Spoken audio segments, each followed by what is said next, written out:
పరిశుద్ధ నామమునకు మహిమ కలుగునుగాక. క్రీస్తునందు ప్రియ దేవుని బిడ్డలారా, ప్రభు అయిన యేసుక్రీస్తు పరిశుద్ధ నామములో మీ అందరికీ ఈ ఉదయకాల శుభములు తెలియజేయచ్చు ఉన్నాను. ఈ దినమంతయు మీకు మీ కుటుంబానికి దీవెనకరముగాను ఆశీర్వాదకరముగాను దేవుడు అనుగ్రహించాలని మీ కొరకై ప్రార్థిస్తూ ఉన్నాను.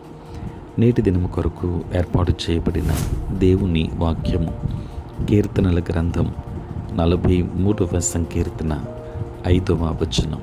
నా ప్రాణమా నీవేళ కృంగియున్నావు, నా ప్రాణమా నీవేళ కృంగియున్నావు. ప్రియులారా, నేటి దినము కొరకు ఏర్పాటు చేయబడిన ధ్యానాంశము దేవుని యందు నిరీక్షణ ఉంచుము. ప్రియులారా, కీర్తనల గ్రంథంలో 43వ అధ్యాయం 5వ వచనములో నా ప్రాణమా నీవేళ కృంగియున్నావు అని కీర్తనకారుడు వ్రాసిన మాట జ్ఞాపకం చేసుకున్నాం. ప్రియులారా, కృంగిపోవడానికి కారణం ఏమైనా ఉందా? రెండు కారణాలు ఉన్నాయి. ఒకటి, నువ్వింకా రక్షణ పొందలేదు. 2, రక్షణ పొంది కూడా పాపంలో జీవిస్తున్నావు. ప్రియులారా, ఈ 2 కారణాలు తప్ప కృంగిపోవడానికి మరే కారణము లేదు. ఎందుకంటే కృంగిపోవలసిన కారణం వస్తే దాన్ని దేవునికి ప్రార్థనలో విన్నవించుకోవచ్చు. మన అవసరాలన్నిటి గురించి, కష్టములన్నింటి గురించి, శ్రమలన్నిటి గురించి దేవుని శక్తిలో, ప్రేమలో మనకున్న విశ్వాసాన్ని ఉపయోగించి ఆదరణ పొందవచ్చు. దేవుని బిడ్డలారా, దేవుని యందు నిరీక్షణ ఉంచుము. ఈ మాట మనం గుర్తుంచుకోవాలి. దేవునిలో నిరీక్షణ ఉంచకూడదు అనే సమయం కానీ సందర్భం కానీ లేనే లేవు. మన అవసరాలేమైనా, మన ఇబ్బందులేమైనా, మనకి సహాయకులెవరూ లేకపోయినా మన కర్తవ్యం ఒకటే, దేవునిలో నిరీక్షణ కలిగి ఉండటం. అది ఎప్పుడూ నిరర్థకం కాదు. దేవుని దృష్టికి అనుకూలమైన కాలంలో నీకు సహాయం వస్తుంది. ప్రియులారా, జార్జ్ ముల్లర్ అనే భక్తుడు అంటున్నాడు, గడిచిన 70 సంవత్సరాల 4 నెలల్లో కొన్ని వేల సార్లు ఈ సత్యాన్ని అనుభవపూర్వకముగా తెలుసుకున్నాను. ఇక సహాయం రావడం అసాధ్యం అనుకున్నప్పుడు సహాయం వచ్చేది. ఎందుకంటే దేవుని మహిమ ఎలాంటిదో మనకు తెలియదు కదా. ప్రియులారా, ఆయన శక్తికి హద్దులు లేవు.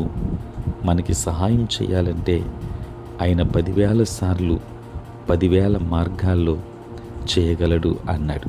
ప్రియులారా, పసిపిల్లవాడిలాగా మన సమస్యని ఆయన ముందు ఉంచడమే మన పని. నా విన్నపాలు విని వాటికి నీవు జవాబు ఇవ్వడానికి నేను ఏమాత్రం అర్హుని కాను. కానీ మా రక్షకుడైన యేసు ప్రభు ద్వారా ఆయన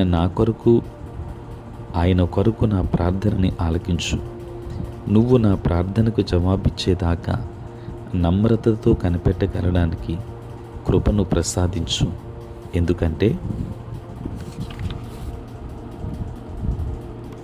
తగిన కాలంలో నీకు తోచిన రీతిగా నాకు సమాధానమిస్తావని తెలుసు అంటూ మన హృదయాలను ఆయన ముందు వలకుపోయాలి.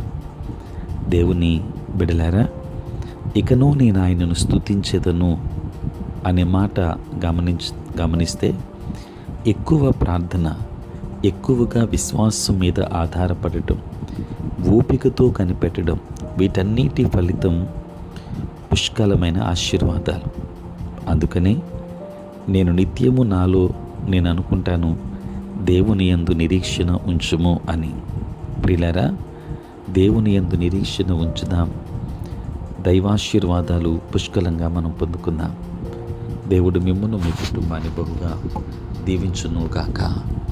ఆమేన్. ప్రార్థన. పరిశుద్ధుడైన తండ్రి, ప్రేమ కలిగిన మా ప్రభువా, మీ పరిశుద్ధ నామమునకై వందనాలు, స్తుతులు, స్తోత్రములు చెల్లిస్తూ ఉన్నాం నాయన.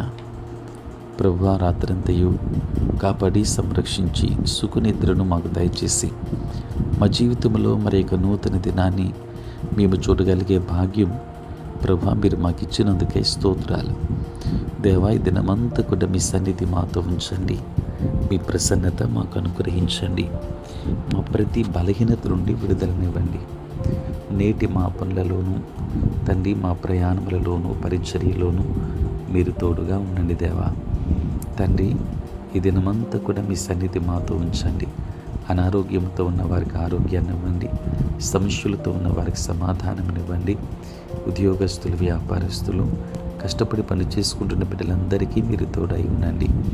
చదువుకుంటున్న బిడ్డలకు కావలసిన జ్ఞానం ఇవ్వండి. ఆయా డిపార్ట్మెంట్స్లలో పనిచేస్తున్న బిడ్డలందరినీ దీవించండి. దేవానికి స్తోత్రాలు. ప్రభువాని దినము ఈ ప్రాతకాలపు ధ్యానములలో ఏకీభవించుచున్న ప్రతి కుటుంబాన్ని, ప్రతి బిడ్డను ఆశీర్వదించండి.